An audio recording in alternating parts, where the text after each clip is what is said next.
We all grew up thinking that famous people had the best life, and because they were rich and famous, that nothing could go wrong in paradise.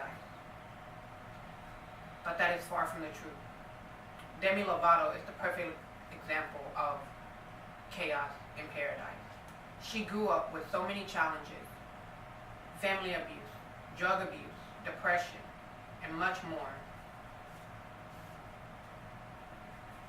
Demi grew up in an abused household where she watched her mother get abused every day by her father, and at the age of 7, she finally left him, a former cheerleader of the Cowboy in Texas. Demi became an actress at the age of 7. She started to work and had enormous amounts of pressure on her, where she was working on Barney. Though it wasn't all bad, she did meet Selena Gomez, her friend, but that didn't stop her from her depression. She was too far gone. Watching her dysfunction in her family led her down a dark road, which eventually led her to drug abuse, substance abuse, and self-harm later in her future.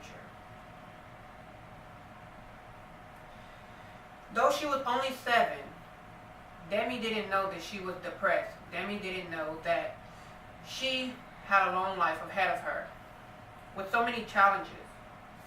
She began to drink in high school. High school is where it took a turn for the worse. She wasn't the legal age of drinking, but she had been cast for the leading role of Camp Rock along with the Jonas Brothers. That's where we all met Demi.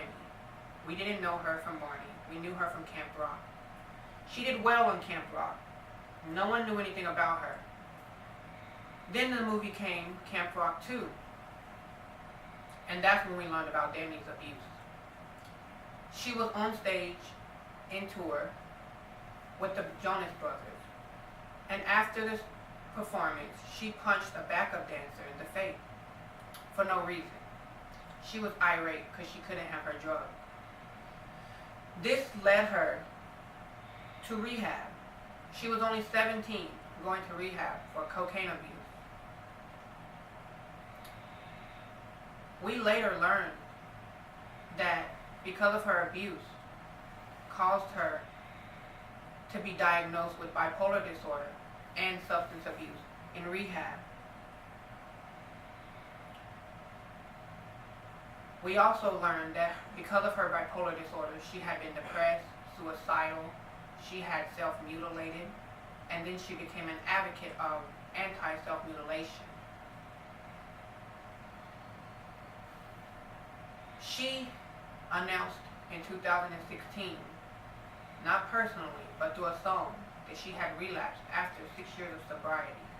So long she had been sober, off of cocaine, no alcohol, no type of substance. She relapsed because she couldn't take the pressure anymore. In her song called Sober, according to People magazine, she told them, this song announced that I relapsed after 6 years. And after 6 years, in 2018, in June, she was sent to the hospital of an apparent heroin overdose. Demi had now started abusing heroin. She was at a party with her friends, and she told People magazine that we already had an ambulance at the scene because we wanted to go all out that night. We were tired of being sober, and my friends encouraged it. So, we got lit, is what she said.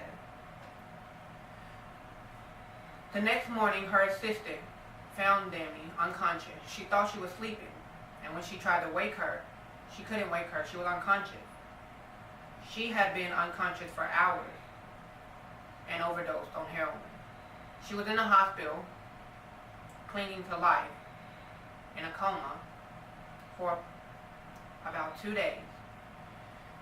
When she came out, she said she was happy to be alive, and she couldn't believe that she had went that far. Although Demi had went through so many challenges in her life, family abuse, drug abuse, depression, early child labor, she was the perfect example of why chaos can happen in paradise. Just because a person's rich and famous does not mean that they have a perfect life.